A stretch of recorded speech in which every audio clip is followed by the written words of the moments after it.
Mama Ida Odinga was not aware of Raila's will saying that he must be buried within 72 hours after he passes on. Now, this latest revelation from the widow of Raila Amolo Odinga has left many Kenyans in shock.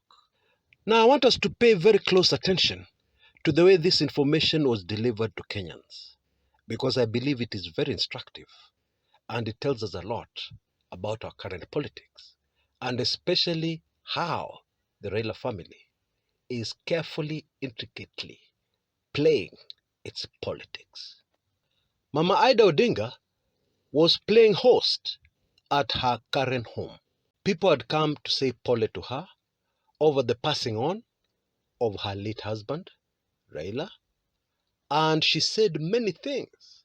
But then, in the middle of her speech, she delivered, let it slip, almost casually, that, oh, by the way, in fact, this thing of the will saying that Raila was supposed to be buried in 72 hours, it took me by surprise.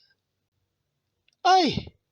Now, we all know your spouse is supposed to know everything about you, especially if you are ailing.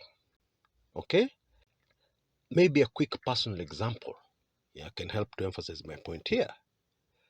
Just before my late wife passed on, she said many things. Okay? In case I don't make it, blah, blah, blah, blah, blah, blah. Those kinds of stories. And therefore we can rule out the possibility that Raila secretly planned to sneak this thing into his will without the knowledge of his wife. That one we can rule out quickly, which means it must have come from somewhere else, which means it was not Raila's wish. It was not in Raila's will, which of course Ida has to be very familiar with. And we will shortly discuss where it could have possibly come from, and with good reason. For now, let's finish with Mama Ida's real objectives in dropping this bombshell very casually in the middle of her speech.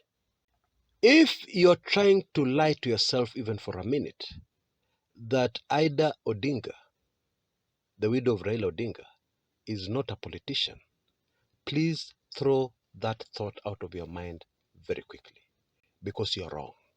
Okay? Ida and Raila were always very close. We have a lot of evidence of Ida interfering, or rather participating aggressively in the internal politics of ODM when Raila was still very much alive. Over the years, for decades, she has been a very influential political factor within ODM. Yeah, always chini ya maji, always in the background, but she has been there. And therefore she understands politics. And more importantly, she understands Raila Odinga, the political guru. She totally understands his tactics, his moves, the moves that did not work, the moves that worked. She's actually an extension of Raila Amolo Odinga still alive. It is very important for us to grasp that fact. And in my opinion, this was very clearly displayed in the manner in which she delivered this key information that has taken many Kenyans by surprise. That is evidence, more than enough evidence, that she is a politician above everything else. And it should be clear by now that the Odingas are all playing their politics in the same way, very consistently, and all reading from the same script. Okay? Starting with the mantra, never let your opponents know what you're thinking. Never let your opponents even start to guess what you're going to do, or what you're planning to do, or what you're already doing. Okay? Very key, very important. We have covered this in a previous video on this channel. That principle is in the laws of power. That principle is in the textbook my late political lecturer really insisted on, Mario Puzo's bestseller, The Godfather. Never let anybody outside the family know what you're thinking. Never ever. Don Corleone, the Godfather himself, repeatedly said to his family. In the recent interview on Citizen TV, Winnie Odinga said some very nice things about her uncle, Oburu Odinga. She said some very nice things about President Ruto. But then in the same interview, she revealed the evil plan by some powerful people, to frustrate her and to frustrate the ODM party and what the ODM party has always stood for. A clear contradiction. Because there is no way you can remove those powerful people she was praising, from this criticism she later uttered of people who are against her and against the ODM party. Mama Ida Odinga in a speech, revealed that she was not aware of this being buried within 72 hours order in Raila's will. But then in the same speech, she praised the head of state.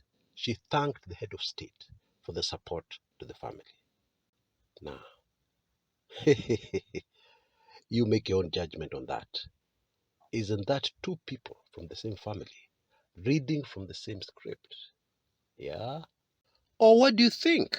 Give me your opinion in the comments area below this video on YouTube. I'll be very grateful. I'm eager to hear what you think.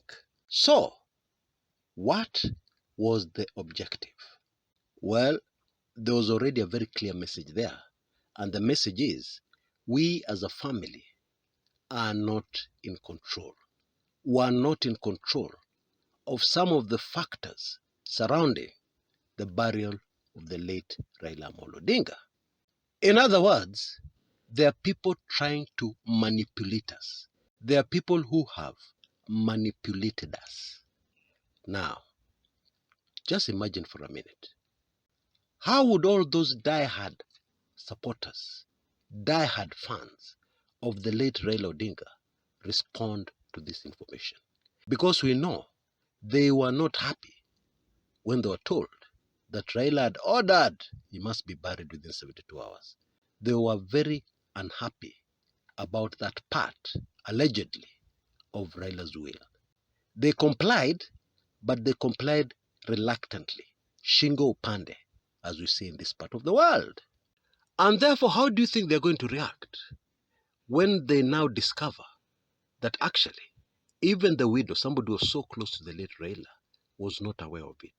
And therefore, casting doubt, as to whether Raila really said this, as to whether Raila really left such instructions anywhere, how do you think they're going to react? They're going to react with a lot of anger. They're going to react with a lot of animosity towards the government. That should be clear. Meanwhile, the way this information was delivered, nobody is going to hold Ida Odinga to account. Nobody is going to try even to start blaming her. Why? She was just talking. She casually expressed her feelings. Some information came out, but it just came out. She was just talking. I'm sure you get what I'm trying to say. Let us not forget that Raila Odinga was very good at planting seeds and then allowing his supporters to pick up the ball and run with it. Oh yes. And what has happened in this instance is that a seed has been planted, Raila style. So, where are the Raila family going with this? Well, there's only one place: political confrontation. And that is what we should expect. That is what we should anticipate in the days and weeks to come. Very shocking. Very scary. Now, I want to give you a heads up on my very latest special report. If you hold the Kumekucha golden key, it should be in your inbox very, very shortly. Okay? And in this red hot special report titled, Rigging Plans for 2027 Presidential Elections Are Complete, and how they could be frustrated because of certain political factors that are unfolding very rapidly, both locally and abroad. This is a very revealing special report that you must have if you want to understand what is going to unfold very shortly in our dear motherland. And it is not a good thing. Okay? Now you can see details on your screens right now. For only Kenya shillings 3,999, you can be able to get this highly sensitive special report. And I will also throw in case you missed it, because it's still very relevant. In fact, today it is becoming more and more relevant every day. My special report on exactly how Raila Odinga was assassinated. Okay? Please move with speed. This particular offer will not be available for very long. Yeah? And therefore, if you're in a position to, make sure you get your hands on this, my very latest special report. Until next time, this is Chris Kumekucha.